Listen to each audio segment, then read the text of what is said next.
he can start now.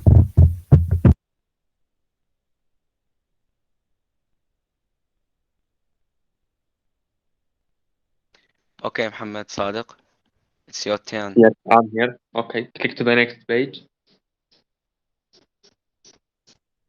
Okay, so I'm going to give some historical background about this era. So it is very natural for the literary works, especially the novels, of course, to be affected by the conditions and society and the changes taking place in the era.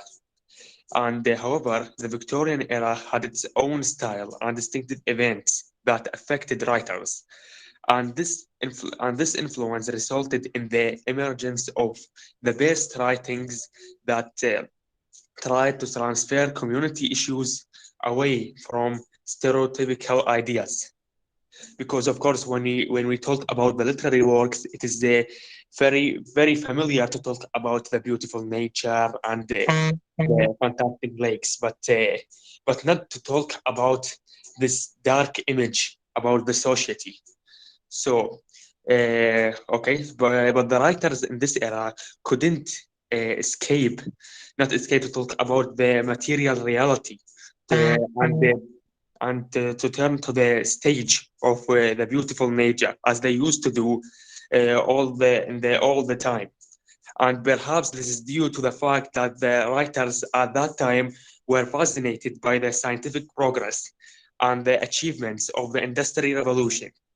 And the best example of these writings are the writings of Charles Dickens, where the, where he dealt in his novels with the lives of children, the poor, and the dark sides of the Victorian age, such as his famous novel that we are studying right now is the Hard Times, which not only reflected the conditions and developments of the Victorian era, but also reflected the personality of the writer himself, Charles Dickens, and the pain resulting from a personal experience of living in a period it was distinguished by its special social conditions and the Industrial Revolution, and he succeeded in conveying a complete picture of the suffering of women and children in this era.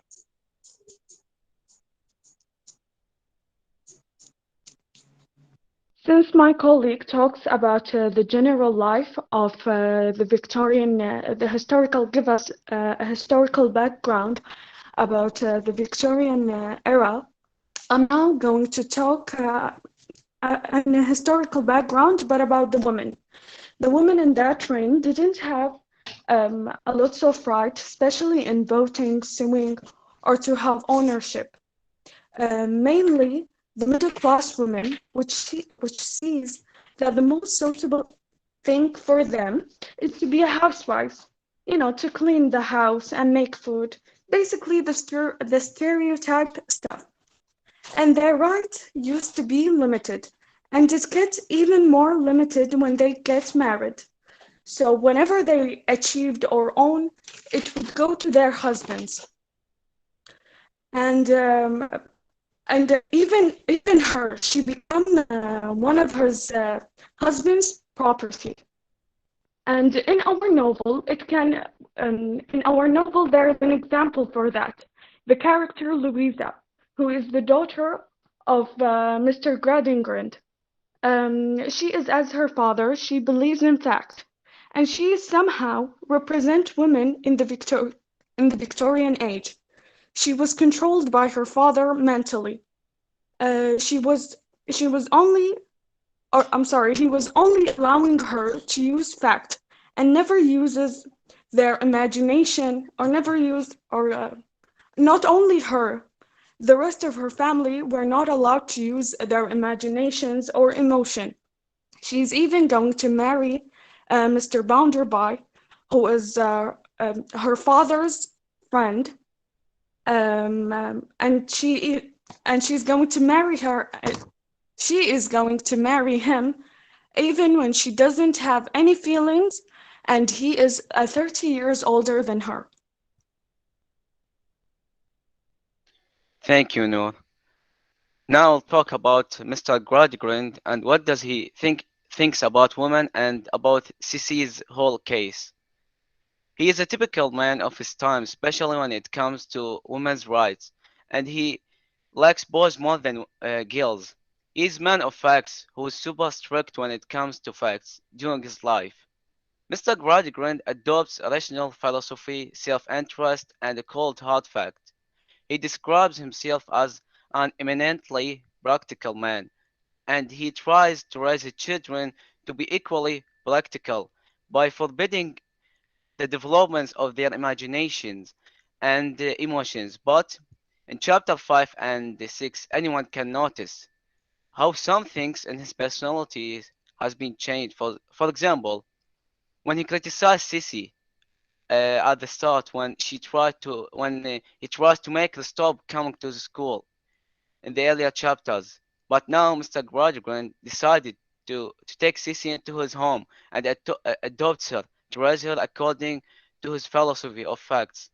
Sissy agrees to the agreement, presumably, presumably because she believes her father will come back for her. This example shows how he wants her to complete her education after her father uh, left her alone. Even he didn't hear to Mr. Bounderby when he tells him that she may influence his children badly. After talking about Mr. Gradgrind, I'm gonna talk about Mr. Josiah Bounderby. Mr. Josiah Bounderby is a successful factory owner and banker who boasts constantly of being self-made man, but he is pompous man at the same time. Mr. Bounderby claims to be born poor. He proclaims to have been in a ditch, abandoned there by his mother, and rescued by an abusive grandmother who raised him. Bounderby is more interested in money and power than in facts. He believes that his factory workers feel entitled